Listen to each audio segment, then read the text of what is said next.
What's going on, Raider Vision? Welcome to the 2023-2024 men's basketball season preview. Joining us now, about to enter his 23rd season as head coach of the Scarlet Raiders men's basketball team. Hall of Famer. The resume is loaded. He's back. Head coach Joe Loughran, everybody. Nice, Joe. It's great to see you again. Thanks, Val. Joe, with a new season comes new hope, new faces, lots of expectations, perhaps. I think the one thing we can safely say about you is you are a defensive-minded guy. Right. You are a no-nonsense kind of guy, and you insist that your players buy in to what you've preached here for many years in such a successful way. Has any of that changed, or are we going to expect more of the same with regard to Coach Loughran, defensive-minded team, et cetera, et cetera? Yeah. No, I mean, this year's group has a chance to be pretty good defensively. We have Jameer Patterson back. He was our best defender 2 years ago on a 20-win team. Levi Holton's the reigning defensive player of the year. Co-defensive player of the year in the New Jersey Athletic Conference. We added a couple new players. Pascal Doddard from Elizabeth High School, Essex. He's a very good defender, so we're going to be much better, I think, on that end. So I know you also have a bunch of transfer students, Coach. If there were one or two guys that you might want to highlight from that group. There's two of them. Pascal Doddard from Elizabeth, played at Essex, and then Rafiq Reed. He's another kid from Essex. He transferred in from a NAI school called Fisher College outside of Boston.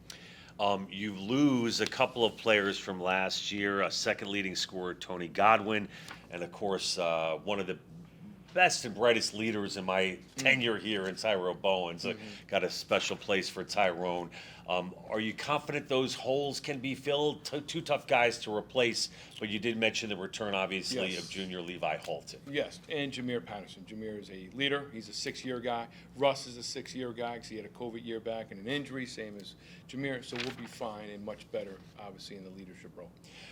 You mentioned Jameer Patterson coming off that knee injury. How is he looking? How is he feeling? And do you expect him to be back at 100%?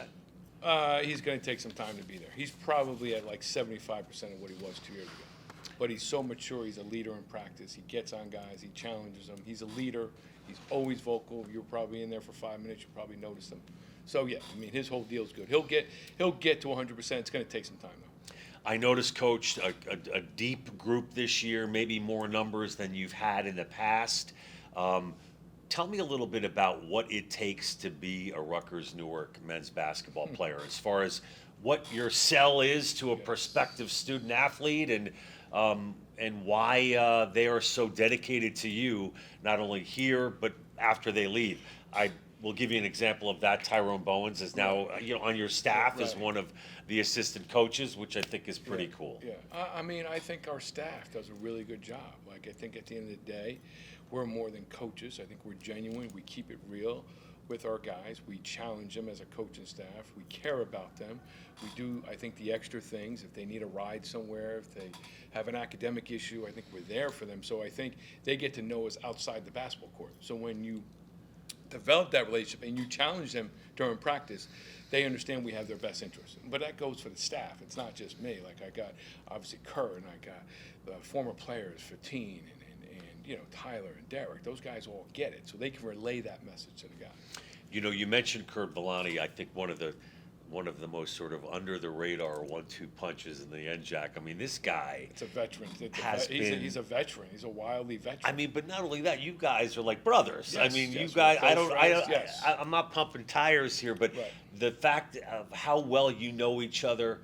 You've been through the wars together. How important is that leadership on your staff, and specifically your relationship with Kurt? Yeah, I mean, it's a security blanket. At the end of the day, if I ever left, he can coach the team tomorrow. You know what I mean? And the guys relate to him. The guys respect him. The guys like him. And at the end of the day, I've been lucky for the last, I don't know, 16, 17 years he's been with me. So I can't thank him enough. And he knows me like the back. If he sees me getting pissed off, he knows exactly what I'm mad at.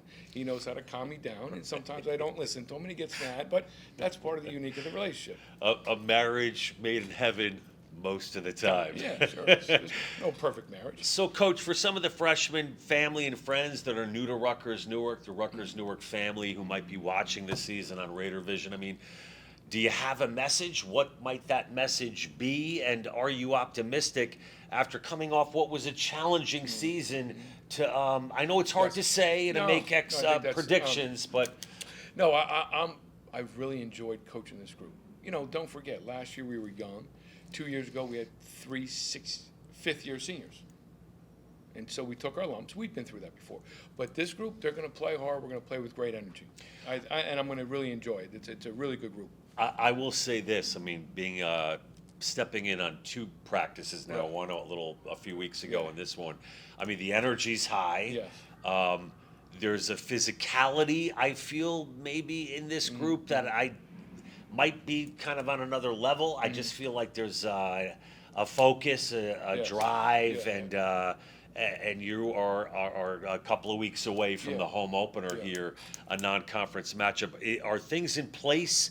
Are kind of cuts made, and that this roster in place. Good Don't to go? forget the rule changed. We were able to have 8 practices before October 15th, and that's been a total game changer, especially for the new guys to adjust. So that we've had 8 practices. Now we're going to have an additional, 2 weeks of practice, and this is our second week, full week. So we're more along than we've been in a long time. That's good to hear. And just before we let you go, again, maybe from viewers that are not up to speed with the NJAC, certainly a very physical, competitive conference. Do you expect a little more, I don't know, parity in the league this year? Are you more focused on your guys? Should it be more of the same as far as the importance of those games? Is it really a game at a time? It is one. The league's good. I mean, it's year in and year out. It's good. It's physical. It's athletic. It's one of the best leagues in the country. At the end of the day, I'm just really concentrating on us. And by the end of the year, the dust will settle. You know how that goes. We'll know where we are. We'll know where everybody else is. But it's so early right now. There are some teams that are going to be predicted to be really good. They may not be. Some teams that aren't going to be predicted because of the preseason standings turn out to be pretty good. So that's why you just worry about your team. That's the nice part of this time of year. You just worry about you. Do you think between now and November 10th is the home opener? Springfield College. Yep. Are there still positions to be no solidified question, and competition Still between the out guys? starting lineup. What's our best 5? What's our best scoring 5? What's our best defensive 5? Who's coming off the bench? We have some young freshmen that are definitely competing. An Aiden Brown, a Preston Brown. They're going to be in the mix, and so it's going to be fun to see this develop.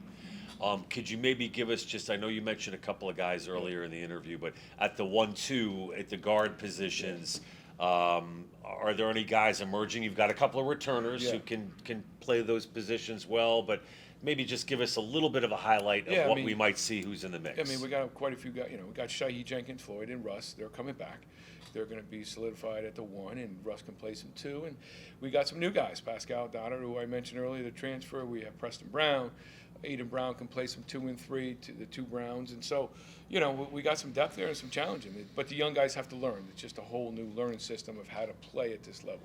Do you think Miles and Marshall have continued to evolve in the way that you think they are capable of at the forward Yes, those position? 2 guys, yes. Kelvin is one of our leaders, so is Travis. They've really grown up. And don't forget, Kelvin, and this is his last year. Travis has got 1 more year.